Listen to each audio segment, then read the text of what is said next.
El zumbido del magnetófono era lo único que rompía el silencio de aquel sótano. Un zumbido grave, constante, como el de un insecto atrapado en un frasco de cristal. Llevaba ya 3 semanas escuchándolo cada noche, y se me había metido tan dentro que a veces, durante el día, creía seguir oyéndolo en el murmullo de la calle o en el silencio de mi propia casa. Aquella noche, sin embargo, el zumbido parecía diferente, más tenso, o quizás el que estaba tenso era yo. En los auriculares, la voz de aquel hombre, el sujeto 07, se quebró. No fue un sollozo, ni un grito. Fue algo mucho peor. Fue el sonido de una certeza que se derrumba. Hablaba de un olor, el olor a tierra mojada y a óxido, en un cobertizo de herramientas donde su padre le encerraba de niño. Lo describía con tanto detalle. La forma en que la luz se filtraba por una única teja rota, dibujando un rombo tembloroso en el suelo de barro. La sensación del frío del metal de un rastrillo contra su mejilla. Y mientras lo escuchaba, un sudor helado me recorrió la espalda. Porque yo conocía ese cobertizo. Yo había sentido el frío de ese mismo rastrillo. Era un recuerdo de mi propia infancia. Y tú, por necesidad, habrías aceptado un trabajo así, sin hacer preguntas. Habrías podido resistir la tentación de saber más, incluso cuando la curiosidad empieza a carcomerte el alma. Todo empezó con un anuncio en el periódico. Discreto, casi perdido entre ofertas de clases particulares y reparaciones a domicilio. Se necesita transcriptor con excelente mecanografía y absoluta discreción. Trabajo nocturno, bien remunerado. Nada más. La necesidad, ya sabéis, tiene una forma muy persuasiva de silenciar las alarmas de la prudencia. Yo era un estudiante con los bolsillos vacíos y demasiadas facturas. Llamé. La voz al otro lado del teléfono era neutra, sin edad, sin género. Metálica.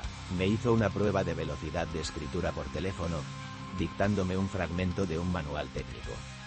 Al terminar, sin decirme si lo había hecho bien o mal, me expuso las condiciones. Eran 4, y no eran negociables.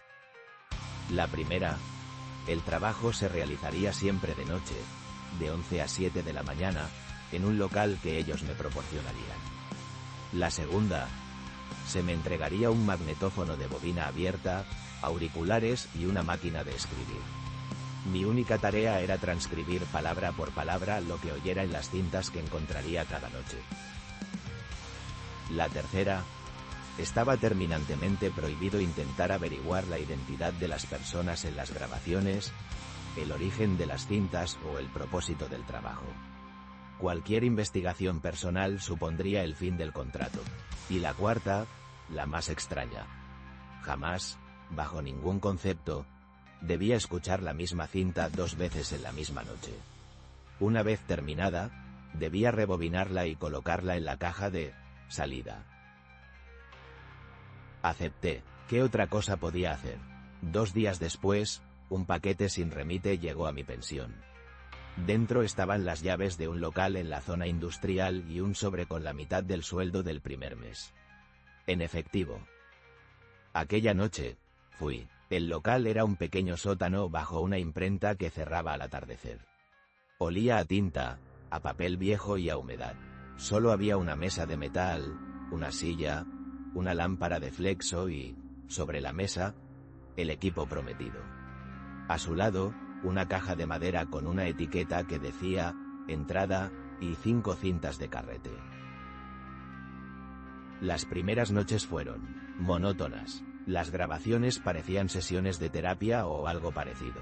Una voz neutra, el facilitador, hacía preguntas sencillas, y otra voz, el sujeto, respondía. Hablaban de recuerdos de infancia, de sueños, de sensaciones. La voz del sujeto cambiaba de una cinta a otra. A veces era un hombre, a veces una mujer, a veces sonaba joven, otras, anciano.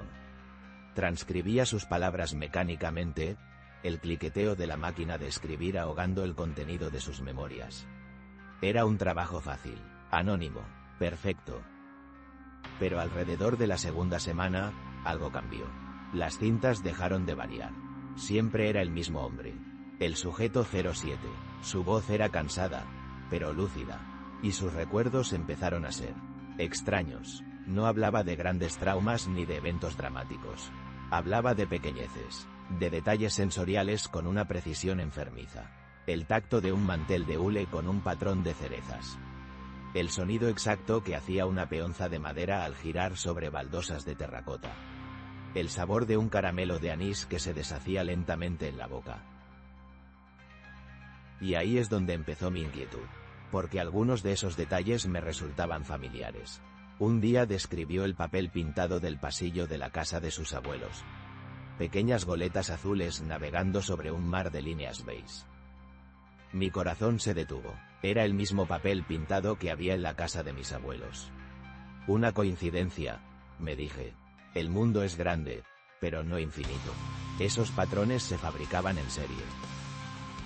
Unos días después, describió el miedo que sentía al cruzar un puente de hierro sobre las vías del tren, y cómo contaba hasta 12, el número de travesaños que podía ver entre las planchas de metal, para calmarse.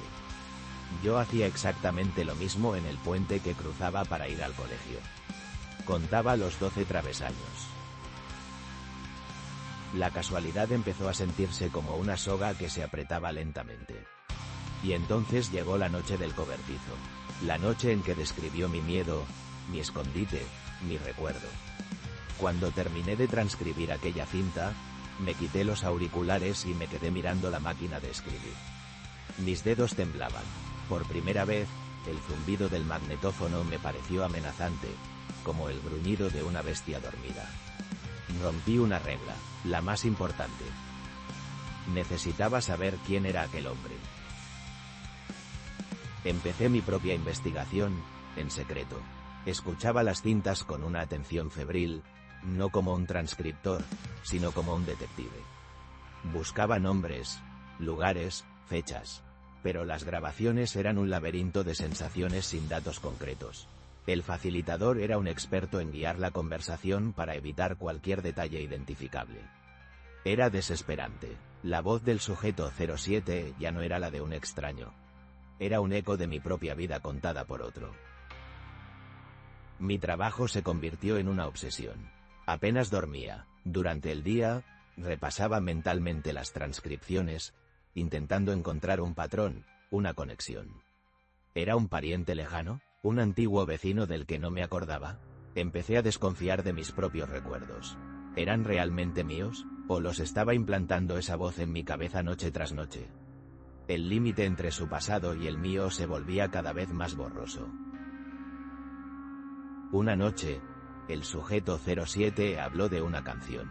Una nana que su madre le cantaba, con una letra extraña, inventada. La tarareó.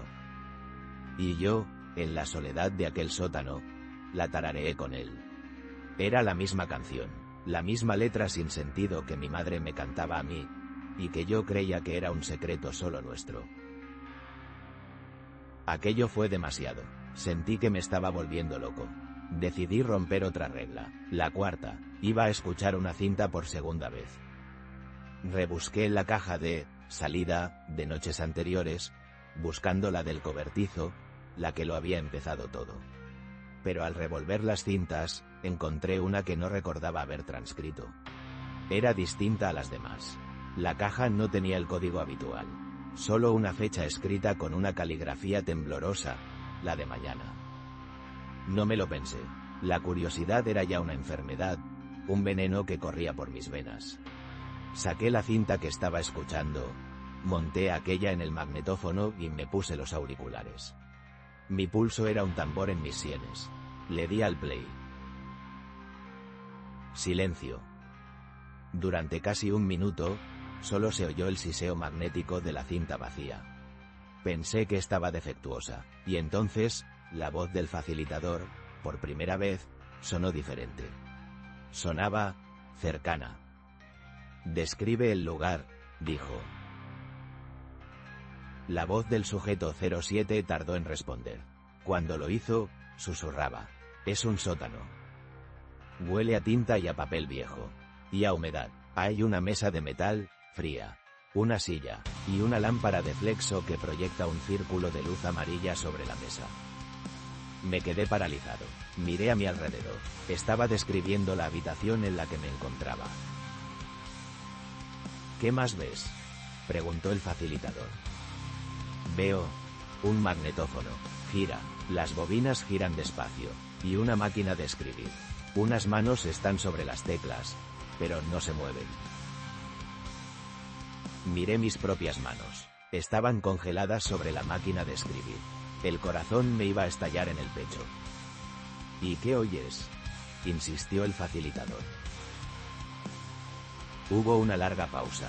El siseo de la cinta parecía llenar todo el universo. Y entonces, el sujeto 07 habló, y su voz no era un recuerdo del pasado. Era una presencia en tiempo real, un susurro directamente en mi cerebro. Oigo el zumbido del motor del magnetófono. Y oigo una respiración, asustada, muy cerca. Oigo el latido de un corazón que va demasiado deprisa. Él cree que está escuchando una cinta, pero no lo entiende. No se escucha el pasado. Se recuerda el presente. Me arranqué los auriculares de golpe. Cayeron sobre la mesa con un estruendo plástico que resonó en el silencio absoluto del sótano. La cinta seguía girando, en silencio. Salí de allí corriendo. No cogí mis cosas. No cogí el dinero que me quedaba. Subí las escaleras de 3 en 3, abrí la puerta y huí hacia la noche sin mirar atrás. Nunca volví. Nunca supe quién estaba detrás de todo aquello. A veces, cuando la noche está muy quieta como ahora, y solo se oye el crepitar del fuego, me asalta una duda terrible, un eco de aquella voz. Pienso en mis recuerdos, en los más queridos, en los más íntimos. La cara de vuestra abuela el día que la conocí, el primer paso de vuestro padre, el olor de la casa de mi infancia. Desde aquel día, cada vez que un recuerdo fugaz cruza mi mente, me pregunto si es mío de verdad, o si solo lo estoy escuchando por primera vez.